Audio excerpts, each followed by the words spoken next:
तो गुरु आप सभी का स्वागत है हमारे YouTube चैनल में। तो हम लोग लेके आ चुके हैं डीएलएड के लिए मोस्ट वीवीआई क्वेश्चन। यहाँ से आपका हर हाल में 5 से 6 क्वेश्चन बनने वाला है गुरु, और आप लोग भी हमारे साथ पेन और कॉपी लेकर के बैठ जाइए ताकि जो भी इंपॉर्टेंट चीज़ होगा उसको भी आप लोग नोट करते हुए चलेंगे। चलिए शुरू करते हैं, देर नहीं करेंगे हम लोग, बिल्कुल शुरू करते हैं पहले सवाल से। तो पहला सवाल आपका ये है, पहला सवाल आपका आपके सामने में ये रहा।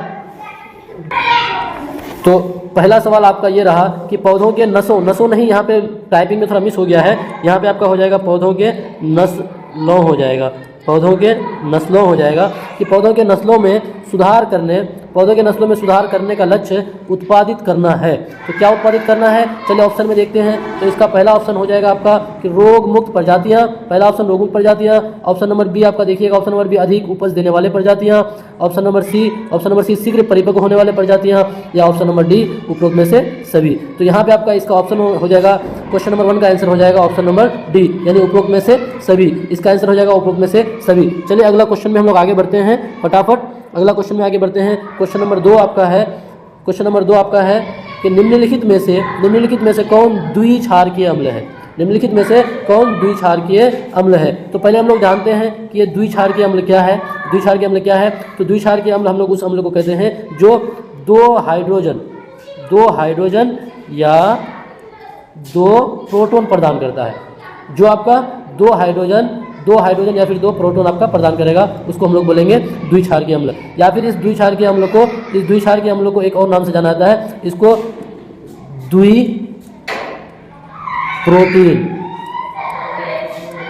द्विप्रोटीन के भी नाम से जाना जाता है। आप लोग भी नोट कर लीजिएगा, यहाँ से ये भी सवाल पूछ सकता है कि द्विक्षारकीय अम्ल को और किस नाम से जाना जाता है, तो इसको द्विप्रोटीन अम्ल के नाम से भी जाना जाता है। और द्विक्षारकीय अम्ल किसको बोलेंगे, जो 2 हाइड्रोजन या फिर 2 प्रोटॉन का प्रदान करता है, उसको द्विक्षारकीय अम्ल कहते हैं। तो यहाँ पे आपका ऑप्शन में चलिए आते हैं, इसका ऑप्शन क्या हो जाएगा, आंसर हो जाएगा, पहला आंसर है आपका HCl यानी हाइड्रोक्लोरिक अम्ल, दूसरा आपका है H3PO4, तीसरा ऑप्शन आपका HNO3 नाइट्रिक अम्ल, और चौथा आपका सल्फ्यूरिक अम्ल। तो इन सभी को आप लोग मिलाते चलेगा, इसका आंसर आपका हो जाएगा यहाँ पे, इसका आंसर हो जाएगा ऑप्शन नंबर डी। इसका आंसर हो जाएगा ऑप्शन नंबर डी, सल्फ्यूरिक अम्ल।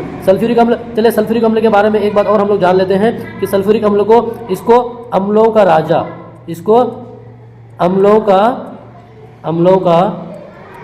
भी कहा जाता है।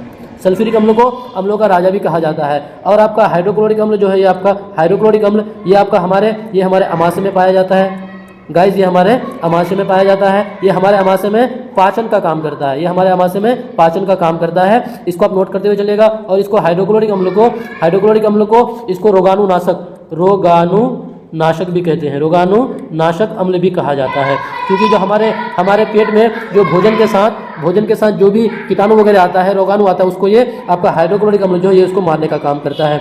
और एक बात यहाँ से ध्यान रखिएगा, जो आपका सवाल पूछ सकता है कि यहाँ पे आपका जो HNO3 नाइट्रिक अम्ल है, ये जो आपका नाइट्रिक अम्ल है, और आपका सल्फ्यूरिक अम्ल है, और हाइड्रोक्लोरिक अम्ल है, ये तीनों के तीनों आपका क्या है, परबल अम्ल है। आप ध्यान रखिएगा, कुल आपका 3 ही परबल अम्ल है, 3 परबल अम्ल है। उनमें से ये तीनों आपका, एक हाइड्रोक्लोरिक अम्ल, एक आपका नाइट्रिक अम्ल, और एक आपका सल्फ्यूरिक अम्ल, ये तीनों आपका परबल अम्ल है। चलिए आप इसको भी लिखते चलिएगा, फिर चलते हैं अगले क्वेश्चन में चलते हैं।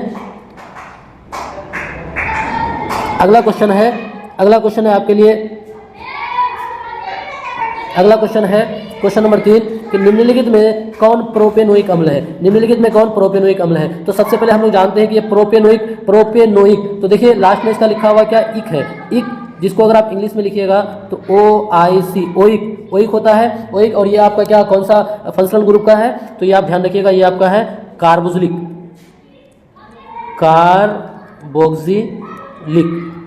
ग्रुप का है। और इसका आपका फंक्शनल ग्रुप क्या होता है, COOH, या फिर यही आपका लिखा रहता है, कुछ इस प्रकार से लिखा रहता है, C डबल बॉन्ड H। इस तरह का फंक्शनल ग्रुप आपको जहाँ पे भी दिख जाए तो आप समझ जाइएगा वो कार्बोक्सिलिक एसिड है। और यहाँ पे आप देखिए प्रोपेन है, ये आपका प्रोपेन है, तो ये प्रोपेन आपका कितना कार्बन हो गया, मीन ईथ प्रोपेन। प्रोपेन का मतलब यानी ये 3 कार्बन है, कार्बन की संख्या यहाँ पे कितना हो जाएगा, 3, और 3 कार्बन को क्या बोलते हैं, प्रोप बोलते हैं। और प्रोपेन ANE है, तो ये आपका हो जाएगा आपका सिंगल बॉन्ड, यहाँ पे आपका हो जाएगा सिंगल बॉन्ड, यानी CN CnH2n+2।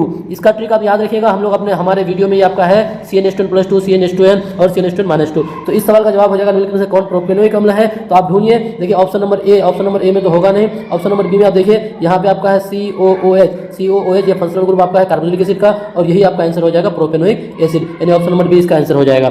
चलिए गाइस अगले सवाल की ओर चलते हैं, जो आपका नेक्स्ट सवाल है। नेक्स्ट सवाल आपका है यहाँ पे, चलिए आप लोग भी मिला दे, चलिए नेक्स्ट सवाल और कॉपी कलम लेके बैठिए। आप लोग का नेक्स्ट सवाल क्या है कि मिट्टी का घर गर्मियों के मौसम में ठंडा तथा जाड़े के मौसम में गर्म होता है, क्योंकि मिट्टी खाली जगह होता है। मिट्टी कैसा होता है, सवाल आपको पूछा है कि मिट्टी का घर गर्मियों के मौसम में ठंडा तथा जाड़े के मौसम में गर्म होता है, क्योंकि मिट्टी खाली जगह होता है। तो आपको बताना है कि मिट्टी क्या है, सुचालक है या फिर कुचालक है या फिर अर्धचालक है या फिर अतिचालक है। तो यहाँ पे इसका आंसर हो जाएगा, तो इसका आंसर हो जाएगा आपका एक है आपका पहला ऑप्शन है सुचालक, दूसरा ऑप्शन आपका है कुचालक, तीसरा ऑप्शन है आपका अर्धचालक और चौथा ऑप्शन है आपका अतिचालक। तो पहले थोड़ा हम लोग सुचालक के बारे में जानते हैं। सुचालक जिसको गुड कंडक्टर बोला जाता है, जिसको गुड कंडक्टर यानी जिससे उष्मा और ऊर्जा आसानी से पास हो जाता है, उसको गुड कंडक्टर कहते हैं, यानी सुचालक बोलते हैं। और इसका जस्ट उल्टा है कुचालक। इससे अगर आप करंट पास कीजिएगा तो करंट इससे पास नहीं होगा, और इससे अगर आप हीट पास कीजिएगा तो हीट भी पास नहीं होगा, उसको क्या बोलते हैं, कुचालक बोलते हैं। तो मिट्टी का घर गर्मियों के मौसम में ठंडा तथा जाड़े के मौसम में गर्म होता है, क्योंकि रीजन क्या है, बिल्कुल आपका आसान सा रीजन है, ऑप्शन नंबर बी हो जाएगा, क्योंकि मिट्टी क्या होता है आपका कुचालक होता है। इस वजह से मिट्टी का घर क्या होता है, गर्मी के मौसम में ठंडा और जाड़े के मौसम में गर्म होता है। चलिए दोस्तों अगले सवाल की ओर, क्वेश्चन नंबर 5। क्वेश्चन नंबर 5 बहुत VVI सवाल है, आपके लिए हम लोग बिल्कुल छांट करके लेके आए हैं, यही से आपका हर हाल में आपका सवाल बनेगा। आप लोग बस इसको रिवाइज करते चले। हम लोग PYQ और जो न्यू क्वेश्चन है सबको साथ में लेके आए आप लोग के लिए साइंस का। चलिए अगला क्वेश्चन है कि निम्नलिखित में से कौन विटेकर के वर्गीकरण में अकशेरुकी जीव में से नहीं है। तो सबसे पहले हम लोग जान लेते हैं कि ये RH विटेकर है, RH विटेकर ये एक साइंटिस्ट है जिन्होंने पूरे जगत को 5 वर्गों में बांटा था। पूरे जगत को कितने वर्गों में, 5 वर्गों में। तो पहला सवाल यही बनेगा कि पूरे जगत को 5 वर्गों में बांटने का काम किसने किया, तो RH विटेकर पहला सवाल। और ये भी पूछ सकता है कि कब बांटा था, तो ये 1969 में। 1969 में पूरे जगत को ये 5 वर्गों में बांटा था। और उसका नाम क्या है पांचों जगत का, तो एक का नाम हो जाएगा मोनेरा, फिर हो जाएगा आपका प्रोटिस्टा, फिर आपका हो जाएगा मोनेरा प्रोटिस्टा के बाद फंजाई, मोनेरा प्रोटिस्टा फंजाई, फिर एक आपका हो जाएगा प्लांटी और एक आपका हो जाएगा एनीमेलिया। ये आपका टोटल 5 वर्ग में बांटने का काम कौन किया, आपका RH विटेकर ने। तो यहाँ पे सवाल है कि निम्नलिखित में से कौन विटेकर के वर्गीकरण में अकशेरुकी जीव में से नहीं है। तो इसका आंसर हो जाएगा आपका बिल्कुल प्रोटोजोआ हो जाएगा, ऑप्शन नंबर डी प्रोटोजोआ हो जाएगा। प्रोटोजोआ आपका इसमें से अकशेरुकी जीव में से बिल्कुल भी नहीं है। चलिए गाइस अगले सवाल की ओर आगे बढ़ते हैं, इसको आप लोग नोट करते हुए चलिएगा, फिर चलते हैं अगले सवाल की ओर। अगला सवाल है क्वेश्चन नंबर 6। क्वेश्चन नंबर 6 आपके सामने में है कि जिन कोशिकाओं में गुणसूत्र के 2 से अधिक पूर्ण सेट होते हैं कहलाते हैं। तो गुणसूत्र से यहाँ से भी आपका सवाल बन सकता है, आपको पूछ सकता है कि हमारे शरीर में मतलब मानव शरीर में गुणसूत्रों की संख्या कितना है। अगर संख्या बोले तो ध्यान रखिएगा 46 होगा। अगर संख्या बोले तो गुणसूत्र की संख्या 46। अगर वहीं पे आपका संख्या नहीं बोल करके अगर आपको बोल देगा जोड़े, बोल देगा कितने जोड़े हैं, तो ये आपका 46 का आधा हो जाएगा, 23 हो जाएगा। मतलब 23 जोड़ा, और 23 जोड़ा को अगर आप उसको जोड़ा में कीजिएगा तो ये टोटल 46 संख्या हो जाएगा।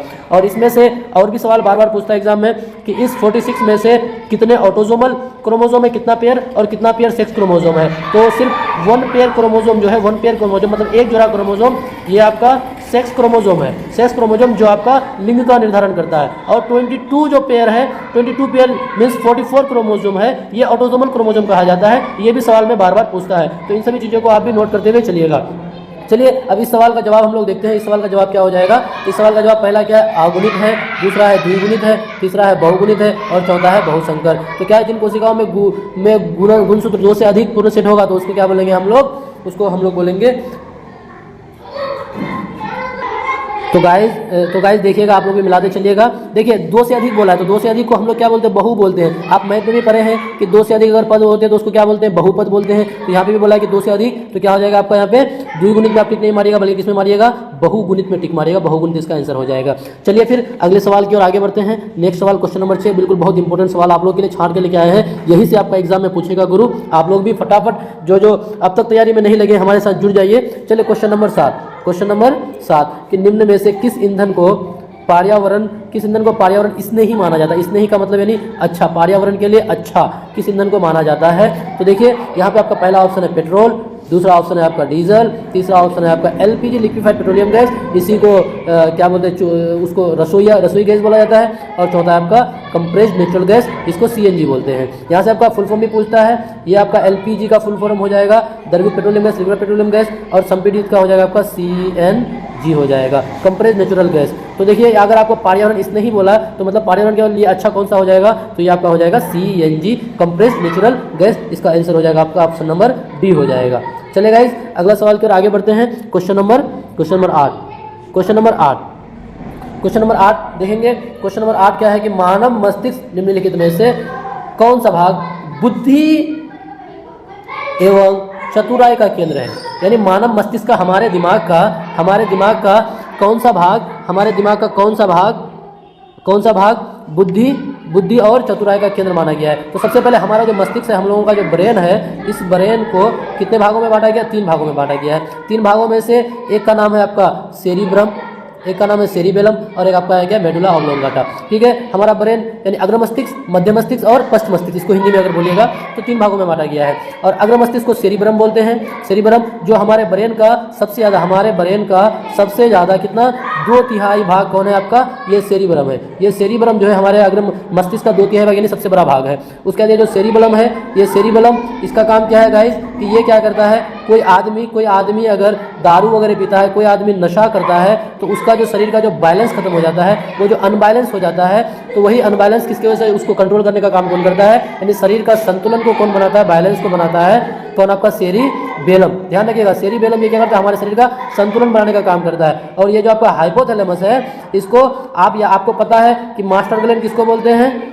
मास्टर ग्लैंड बोलते हैं पिट्यूटरी ग्लैंड को। लेकिन मास्टर ऑफ मास्टर ग्लैंड कभी आपको अगर पूछते तो आप याद रखिएगा, मास्टर ऑफ मास्टर ग्लैंड कौन हो जाएगा आपका, ये हाइपोथैलेमस क्या हो जाएगा, मास्टर ऑफ मास्टर ग्लैंड हो जाता है। उसके बाद ये हाइपोथैलेमस एक मनुष्य को जो भूख लगती है, मनुष्य को भूख और प्यास, उसके बाद शरीर का जो टेम्परेचर है, हमारे शरीर का जो टेम्परेचर है, ये सारी चीज़ों को कंट्रोल करने का काम कौन करता है, ये हाइपोथैलेमस इन सभी चीज़ों को कंट्रोल करने का काम करता है। इसलिए इस हाइपोथैलेमस को क्या कहा जाता है, मास्टर ऑफ मास्टर ग्लैंड, यानी पिट्यूटरी ग्लैंड का भी मास्टर। फिलहाल इस सवाल का जवाब क्या हो जाएगा कि कौन सा भाग बुद्धि और चतुराई का केंद्र है, तो ये ऑप्शन हो जाएगा आपका ऑप्शन नंबर ए, सेरिब्रम हो जाएगा। आप लोग भी याद कर लीजिएगा दोस्तों। चलिए अगले सवाल की ओर बढ़ते हैं।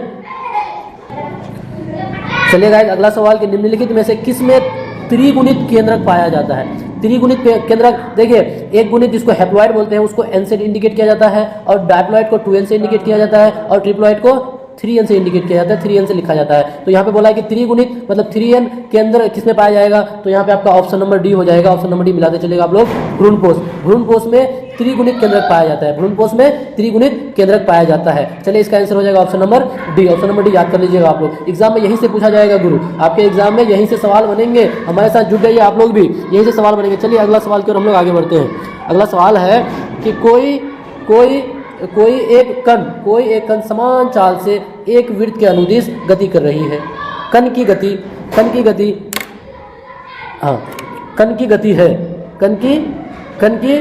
गति है। देखिए थोड़ा सा यहाँ पे दिक्कत हो गया था गाइस। देखिए क्या है क्वेश्चन कि कोई एक कण एक समान चाल से एक वृत्त के अनुदिश गति करती है, तो कण की गति क्या हो जाएगा। ऑप्शन देखिए, जैसे एक वृत्त में एक ये वृत्त है, इसको सर्कल बोलते हैं, ये सर्कल है आपका। इस सर्कल में एक कण बार बार इस तरह से घूम रहा है, इसके अनुदिश वो गति कर रहा है। तो ऑप्शन क्या हो जाएगा आपका ऑप्शन नंबर ए कि एक विमीय या एक आयामी गति होगा उसका, द्विविमीय या द्वयामी गति हो जाएगा, या स्थानांतरित और दोलन तो होगा नहीं, इसको काट दीजिए। स्थानांतरित भी होगा नहीं, क्योंकि स्थानांतरित बिल्कुल भी नहीं होगा। ऑप्शन में एक विमीय तो एक विमीय भी नहीं होगा। इसका आंसर क्या हो जाएगा, इसका आंसर आपका हो जाएगा क्या गाइस, इसका आंसर हो जाएगा द्विविमीय या 2 आयामी हो जाएगा। द्विविमीय 2 डायमेंशनल हो जाएगा, द्विविमीय या फिर 2 आयामी, ऑप्शन नंबर बी। चलिए अगला क्वेश्चन, आप लोग भी बचपन में बहुत आंगन में, अपने घर के आंगन में साइकिल को लेकर के राउंड मारते हैं गाइस। चलिए अगला सवाल हमारे सामने में ग्रेविटेशनल से है, ग्रेविटेशनल चैप्टर से है। हम लोग हर चैप्टर से लगभग क्वेश्चन को लिए हैं आप लोगों के लिए, ताकि कहीं से भी ना छूटे गुरु, और आप लोग साथ में इसको लिखते चले। तो चलिए क्वेश्चन आपका 11 नंबर सवाल कि जी का मान क्या होता है। तो इसका मान को जानने से पहले हम लोग जी के बारे में जान लेते हैं कुछ बातें। तो जी का मान क्या होता है, इसको जी का मान को सबसे पहले हम लोग लिख लेंगे कि इसका मान को कैवेंडिश नामक एक वैज्ञानिक ने इस जी का मान को दिया था। और ये जी जो है आपका, ये जी ये कुछ नहीं है बल्कि क्या, ये ग्रेविटेशनल कांस्टेंट है। ग्रेविटेशनल कांस्टेंट, जिसको हम लोग क्या बोलते हैं हिंदी में, गुरुत्वाकर्षण नियतांक बोलते हैं। गुरुत्वाकर्षण नियतांक ग्रेविटेशनल कांस्टेंट है ये जी का मान। और इस जी का मान को किसने दिया था, कैवेंडिश नामक वैज्ञानिक ने दिया था। और इसका मान कितना होता है गाइस, इसका मान होता है 6.673 × 10⁻11 न्यूटन मीटर स्क्वायर पर केजी स्क्वायर। ये हो जाएगा ऑप्शन इसका आंसर क्या हो जाएगा, ये ऑप्शन नंबर ए हो जाएगा। चलिए कुछ और बातें हम लोग जानते हैं, कुछ और बातें जानते हैं। यहाँ पे जो आपका ऑप्शन नंबर डी आप लोग देखिएगा, option number D 9.8 metre per second square, nanometre metre square जो है ये आपका क्या है, गुरुत्वीय त्वरण यानी स्मॉल जी का मान है। स्मॉल जी का मान कितना होता है, 9.8 मीटर पर सेकंड स्क्वायर होता है, पर सेकंड स्क्वायर होता है स्मॉल जी का मान। और इस स्मॉल जी के बारे में बहुत सारा सवाल पूछता है, यहाँ से कैसा कैसा सवाल बनता है। तो आपका यहाँ पे सवाल क्या पूछता है, कभी क्या होता है कि इस जी का मान जो है, स्मॉल जी का मान, ये अलग अलग जगह में इसका मान बदलते रहता है। तो कहाँ कहाँ पर इसका मान बदलता है, इसका मान सबसे पहले आप लोग लिख लीजिएगा, ध्रुवों पर छोटा जी का मान अधिक होता है। ध्रुवों पर छोटा जी का मान, ध्रुवों पर इसका मान अधिकतम होता है। ध्रुवों पर इसका मान अधिकतम होता है गाइस, ध्रुवों पर इसका मान बिल्कुल अधिकतम होता है। उसके बाद भूमध्य रेखा पर कम और पृथ्वी के केंद्र पर बिल्कुल भी शून्य होता है। भूमध्य रेखा पर जो भूमध्य रेखा है उस पर क्या होता है, कम होता है। और पृथ्वी का जो केंद्र है वहाँ पे क्या होता है, जी का मान शून्य हो जाता है। यहाँ से बहुत सवाल बनता है, इस जी से बहुत सारा सवाल बनता है, आप लोग भी लिखते चलिएगा। चलिए अब चलते हैं हम लोग अगले सवाल की ओर। अगला सवाल है कि बाहरी कान कहलाता है। तो गाइज क्वेश्चन नंबर 12 बाहरी कान कहलाता है। जैसे हम जितने सारे भी स्तनधारी मेमेलियन है, सब में बाहरी कान पाया जाता है लगभग। तो इसके जो बाहरी कान जो है, इसको क्या बोलते हैं इंग्लिश में, इसको पिन्ना बोलते हैं। इसको क्या बोलते हैं इंग्लिश में, पिन्ना बोलते हैं। और उसको हिंदी में हम लोग क्या बोलेंगे, इसको कर्ण पल्लव बोला जाता है गाइस, कर्ण पल्लव। तो इसका आंसर क्या हो जाएगा, कर्ण पल्लव। जो इस कान को पकड़ के बचपन में अगर आप लोगों को सवाल का जवाब याद नहीं होता था, तो वही कान पकड़ के मास्टर जो आपको उठक बैठक कराते थे ना, तो उसी बाहरी कान को हम लोग क्या बोलते हैं, कर्ण पल्लव बोलते हैं। अब हम लोग को उठक बैठक नहीं करना है गाइस, इतना जोर से पढ़ना है कि हम लोग को भी इस बार सफलता हासिल करना है और डीएलएड में एडमिशन करना है। फिर आगे चल करके हम लोग को टीचर बनना है गाइस, जो हम लोगों का सफलता है उसको प्राप्त करना है। तो हमारे साथ जुड़ जाइए आप लोग भी। चलिए अगले सवाल की ओर चलते हैं कि निम्नलिखित में से मिट्टी के कटाव का प्रमुख कारण कौन है। देखिए इस सवाल का जवाब आप लोग खुद दे दीजिएगा, इतना आसान सवाल है कि इसका जवाब आप लोग खुद बता दीजिएगा कि निम्नलिखित में से मिट्टी के कटाव का प्रमुख कारण कौन होगा। बोलिए मिट्टी के कटाव का कारण कौन हो सकता है। तो पहला ऑप्शन है कौन, वन हो सकता है क्या, दूसरा है क्या सोपानी कृषि हो सकता है क्या, तीसरा क्या आपका जौल, और चौथा इनमें से कोई नहीं। तो आप खुद बताइए कि क्या वन हो सकता है। बिल्कुल नहीं गाइस, क्योंकि वन को तो खुद लगाया जाता है ना, कि ताकि वन इतना लगाओ कि मिट्टी कटे ना, तो ये तो होगा नहीं। दूसरा सोपानी कृषि भी नहीं होगा। तीसरा आपका कौन बचा, जल। यही तो आपका रीजन है, यही तो आपका सबसे बड़ा रीजन है गाइस। इसी की वजह से मिट्टी का कटाव होता है। जब आपको याद होगा 2017 का वो सैलाब जिसमें चारों तरफ तहस नहस हो गया था गाइस, तो उसमें देखे थे जो मिट्टी का जो कटाव हो रहा था, किसके कारण, बिल्कुल पानी के कारण। तो यहाँ पे आंसर क्या हो जाएगा, वन नहीं होकर के क्या हो जाएगा यहाँ पे आंसर आपका जल और जल। और जल का सूत्र क्या हो जाता है, H2O हो जाता है, H2O हो जाता है। चलिए अगले सवाल की ओर हम लोग बढ़ते हैं। अगला सवाल है कि पृथ्वी के वायुमंडल में जो वायुमंडल है गाइस, उसमें कार्बन डाइऑक्साइड गैस की मात्रा कितनी होती है। तो देखिए ये फैक्ट वाला सवाल है, और ये मतलब वक्त के हिसाब से ये बदलते रहता है। इसका जो मात्रा है ये वक्त के हिसाब से आपका बदलते रहता है। तो पुरानी किताबों में देखिएगा तो अलग इसका आंसर हो जाएगा, अभी की किताब में देखिएगा तो अलग आंसर होगा। तो पहले हम लोग जानते हैं कि जो वायुमंडल है, वायुमंडल में और भी गैसें पाया जाता है। CO2 के साथ साथ कार्बन डाइऑक्साइड के साथ साथ ये और भी इसमें गैस पाया जाता है। तो यहाँ पे एक सवाल बनता है कि जो वायुमंडल है वो हवा क्या है, तो हवा क्या है गाइस, मिश्रण है। हवा क्या है आपका, मिश्रण है। किसका मिश्रण है, तो ये गैसों का मिश्रण है। तो इसमें आपका बहुत सारा गैस पाया जाता है। सबसे ज़्यादा इसमें पाया जाता है आपका नाइट्रोजन पाया जाता है, सबसे ज़्यादा नाइट्रोजन पाया जाता है, ये लगभग में 78% पाया जाता है। उसके बाद आपका पाया जाता है ऑक्सीजन पाया जाता है। ऑक्सीजन आपका लगभग 21% पाया जाता है गाइस। उसके बाद आपका मैक्सिमम अमाउंट में आपका आर्गन गैस पाया जाता है। आर्गन गैस ये आपका 0.93% पाया जाता है। आपको यहाँ से बहुत इंपॉर्टेंट सवाल पूछता है कि कौन सा निष्क्रिय गैस है जिसकी मात्रा सबसे अधिक पाया जाता है। तो आर्गन ही वो निष्क्रिय गैस है गाइस जिसकी मात्रा सबसे ज़्यादा होता है आपका। उसके बाद यहाँ से सवाल ये भी बनता है कि वायुमंडल में किन दो गैसों की मात्रा सबसे अधिक है। तो आपका हो जाएगा क्या, नाइट्रोजन और ऑक्सीजन हो जाएगा। नाइट्रोजन का 78% और ऑक्सीजन का 21%। तो यहाँ पे कार्बन डाइऑक्साइड सवाल था, तो यहाँ पे सवाल के हिसाब से इसका जवाब हो जाएगा ऑप्शन नंबर ए भी नहीं होगा, ऑप्शन नंबर बी भी नहीं, बल्कि ऑप्शन नंबर सी हो जाएगा। 0.04% इसका आंसर हो जाएगा कि वायुमंडल में कार्बन डाइऑक्साइड की मात्रा 0.04% है गाइस। चलिए अगला सवाल कि पृथ्वी सम्मेलन का आयोजन कहाँ किया गया था? प्रथम पृथ्वी सम्मेलन का आयोजन जो हो जाएगा, ये सवाल जो आपका प्रथम पृथ्वी सम्मेलन का आयोजन किया गया था, ये ऑप्शन है आपका पहला Rio de Janeiro, option number B London, option number C New York, option number D Johannesburg. तो चलिए इसके आंसर जानने से पहले हम लोग और बात जानते हैं, क्योंकि यहाँ पे प्रथम की जगह में द्वितीय भी पूछ सकता है आपको एग्जाम में, तृतीय भी पूछ सकता है। एग्जाम वाले का क्या कहना, वो जो मन में उसका सवाल है वो भी पूछ सकता है गाइज। तो देखिए आप लोग को बताते चले, जो फर्स्ट पृथ्वी सम्मेलन हुआ था, फर्स्ट सम्मेलन जो हुआ था ये आपको कहाँ पे हुआ था? बिफोर बॉल नहीं, before Brazil, before Brazil. Brazil का कहाँ पे? रियो डी जेनेरो, ब्राजील का रियो डी जेनेरो, याद रखिएगा रियो डी जेनेरो में हुआ था। कहाँ? प्रथम पृथ्वी सम्मेलन ब्राजील का रियो डी जेनेरो में हुआ था। अब चले सेकंड वाला पृथ्वी सम्मेलन कहाँ हुआ था? तो सेकंड वाला ये हो गया था आपका कहाँ गाइस? न्यूयॉर्क में हुआ था ये। दूसरा वाला आपका हो गया था कहाँ? न्यूयॉर्क में। और जो आपका तीसरा पृथ्वी सम्मेलन हुआ था, थर्ड समिट हुआ था, तीसरा पृथ्वी सम्मेलन, ये आपका हो गया था कहाँ? USA means south Africa. South Africa के फिर कहाँ? तो साउथ अफ्रीका का एक जगह था जोहान्सबर्ग, साउथ अफ्रीका का जोहान्सबर्ग में तीसरा पृथ्वी सम्मेलन हुआ था। अब आपके मन में सवाल आ सकता है कि पृथ्वी सम्मेलन क्यों हुआ था? तो पृथ्वी सम्मेलन होने का रीजन ये था कि पृथ्वी को किस तरह बचाया जाए, पृथ्वी को बचाने के लिए क्या क्या तरीका अपनाया जाए, इसके लिए सारे देश लगभग मिलकर के वो सम्मेलन बैठाया था। तो यहाँ पे सवाल का जवाब क्या हो जाएगा गाइस? यहाँ पे सवाल का जवाब हो जाएगा, पहला हो जाएगा रियो डी जेनेरो हो जाएगा। पृथ्वी सम्मेलन कहाँ हुआ था? पहला रियो डी जेनेरो में हुआ था। और यहीं से एक और सवाल बन सकता है कि किस पृथ्वी सम्मेलन से 5 जून को जो पर्यावरण दिवस मनाया जाता है, 5 जून को किस पृथ्वी सम्मेलन से पर्यावरण दिवस मनाने का घोषणा किया गया था? तो ध्यान रखिएगा, वो पहला ही पृथ्वी सम्मेलन था, वहीं से 5 जून को पृथ्वी दिवस के रूप में मनाया जाता है। चलिए मेरे ख्याल से लगभग सारी चीजें बता दी आप लोगों को, आप लोग भी नोट करते चलिएगा। अगर लिखने में थोड़ा दिक्कत है तो आप लोग देखिएगा गाइस। चलिए फिर अगले सवाल की ओर हम लोग आगे बढ़ते हैं। अगला सवाल आपके सामने में ये रहा, क्वेश्चन नंबर 16। हम लोग बिल्कुल लास्ट की ओर चल चुके हैं अब तक।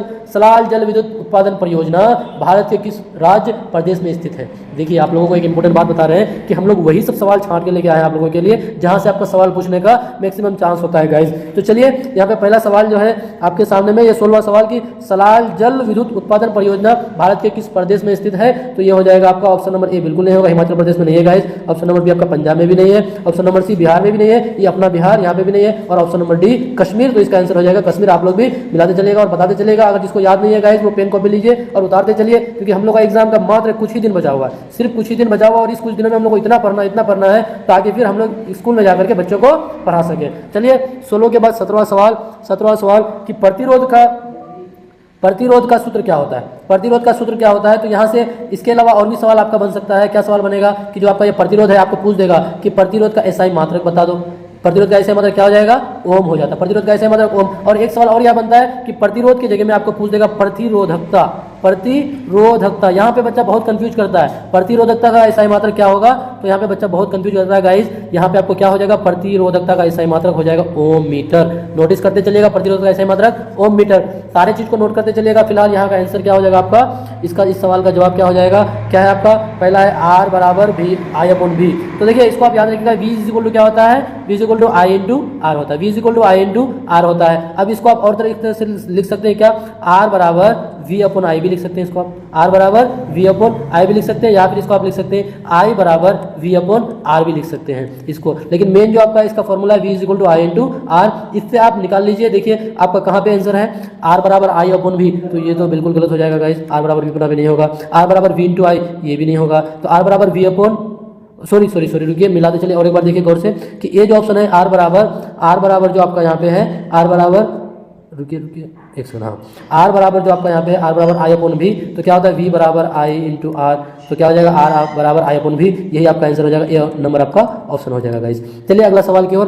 क्वेश्चन नंबर 18 कि स्विच लगाए जाते हैं। स्विच जो है हम लोग जो अपने घरों में जो स्विच लगाते हैं, अभी सबके घर में बिजली का तार है और सबके घर में बिजली है, तो बिजली में वहाँ पे स्विच भी लगाया जाता है। कभी कभी क्या होता है वो स्विच आपका उड़ जाता है, मतलब अचानक आप लोग अपने भाषा में बोलते हैं कि स्विच उड़ गया। इसलिए उड़ता है क्योंकि रीजन क्या है कि कभी या तो अधिक वोल्ट आ जाता है, कभी वोल्ट अधिक हो जाता है, या फिर कभी कम हो जाता है। तो आपके घर में जो स्विच लगाया जाता है तो जो वोल्ट कभी कभी अधिक आ जाता है, जिससे आपके घर में लगाया हुआ बल्ब हो गया, आपका पंखा हो गया, इसको नुकसान ना पहुंचे, इस वजह से स्विच को लगाया जाता है ताकि उसको कंट्रोल कर सके। तो चलेगा यहाँ पे जो स्विच बनाया जाता है वो स्विच किस तार का होता है? तो वो स्विच आपका गाइस ये जो स्विच है ये आपका ठंडा तार का नहीं होगा, बल्कि ये किसका हो जाता है? आपका ये गर्म तार का हो जाता है, गर्म तार का हो जाता है। और इसके बारे में चलिए कुछ और भी बातें हम लोग जानते हैं, ताकि इससे रिलेटेड कुछ भी अगर सवाल पूछे तो हमको उसको एकदम बिल्कुल एग्जाम में सॉल्व करके आना, छोड़ना नहीं है गाइस। तो चलिए हम लोग जानते हैं कि यहाँ से सवाल ये भी पूछ सकता है कि स्विच को किस क्रम में जोड़ा जाता है। तो स्विच को आप लोग लिख लीजिए, स्विच को किस क्रम में, श्रेणी क्रम में जोड़ा जाता है। श्रेणी क्रम में दो तरह का क्रम होता है, एक होता है समांतर क्रम, एक होता है श्रेणी क्रम। तो स्विच को किस क्रम में जोड़ा जाता है, श्रेणी क्रम में जोड़ा जाता है। और स्विच क्या है, ये एक मिश्रण है। स्विच आपका क्या है, मिश्रण है गाइस, स्विच ये मिश्रण है। और ये इसको बनाने में, स्विच को बनाने में, ये जो स्विच आपका है, इस स्विच को बनाने में किसका इस्तेमाल किया जाता है, इस स्विच को बनाने में इस्तेमाल किया जाता है, इस स्विच को बनाने में इस्तेमाल किया जाता है बैकेलाइट का, बैकेलाइट का, बैकेलाइट। आप लोग भी लिख लीजिएगा, इस स्विच को बनाने में बैकेलाइट का इस्तेमाल किया जाता है। अब बताइए यहाँ से कौन सा और किस तरह का सवाल पूछ सकता है। बिल्कुल जैसा भी सवाल पूछे कि स्विच को किस क्रम में जोड़ा जाएगा, तो श्रेणी क्रम में हो गया। स्विच में किस तरह का तार होता है, तो गर्म तार का इस्तेमाल किया जाता है। स्विच को बनाने में किसका इस्तेमाल किया जाता है, तो बैकेलाइट का इस्तेमाल किया जाता है। बोलिए गुरु, एक सवाल को हम लोग जल्दी खड़े निकाल के छोड़ेंगे, कहीं से आपको जहां से भी सवाल पूछे कहीं से आपको छूटने वाला नहीं है। चलिए 19वां सवाल, सरल सूक्ष्मदर्शी में किसका उपयोग किया जाता है, सरल सूक्ष्मदर्शी में किसका उपयोग किया जाता है, सरल सूक्ष्मदर्शी में किसका उपयोग किया जाता है। तो इसका आंसर क्या हो जाएगा गाइस, क्वेश्चन नंबर 19, सरल सूक्ष्मदर्शी में किसका उपयोग किया जाता है। तो इसका आंसर हो जाएगा, बिल्कुल हम लोग और ज्यादा वक्त नहीं लेंगे गाइस, लास्ट ऑप्शन इसका हो जाएगा ऑप्शन नंबर डी, उत्तर लेंस का इस्तेमाल किया जाता है। उत्तर लेंस का बिल्कुल सही है, आप लोग भी मिलाते चलिए, उत्तर लेंस का इसमें इस्तेमाल किया जाता है। चलिए लास्ट सवाल क्या है आपके सामने, आप लोग भी आंसर देते चलिए कि लास्ट सवाल क्या है कि इनमें से कौन परबल अम्ल है, कौन परबल अम्ल है। आप लोग को पहला ही क्वेश्चन में इन सभी के बारे में लिखा दिए थे कि इनमें से कौन परबल अम्ल है। तो आंसर क्या हो जाएगा आपका, सल्फ्यूरिक अम्ल भी परबल अम्ल है, जिसको अम्लों का राजा कहा जाता है। हाइड्रोक्लोरिक अम्ल भी आपका सल्फ्यूरिक अम्ल है, इसको आपका क्या बोलते हैं, रोगाणुनाशक अम्ल कहा जाता है। और नाइट्रिक अम्ल भी आपका सल्फ्यूरिक अम्ल है। ये तीनों आपका क्या है, परबल अम्ल है गाइस। तो इन ऑप्शन क्या हो जाएगा, इनमें से सभी, ये तीन ही आपका परबल अम्ल है। यहाँ पे आंसर क्या हो जाएगा, इनमें से सभी, यानी ऑप्शन नंबर डी हो जाएगा। चलिए गाइस, फिर मिलते हैं अगले वीडियो में। आप लोग इस वीडियो को बार बार देखें और इसमें जो भी इंपोर्टेंट चीज़ है उसको अपने नोट कॉपी में लिखते जाएं और इतना मेहनत से पढ़ें कि आप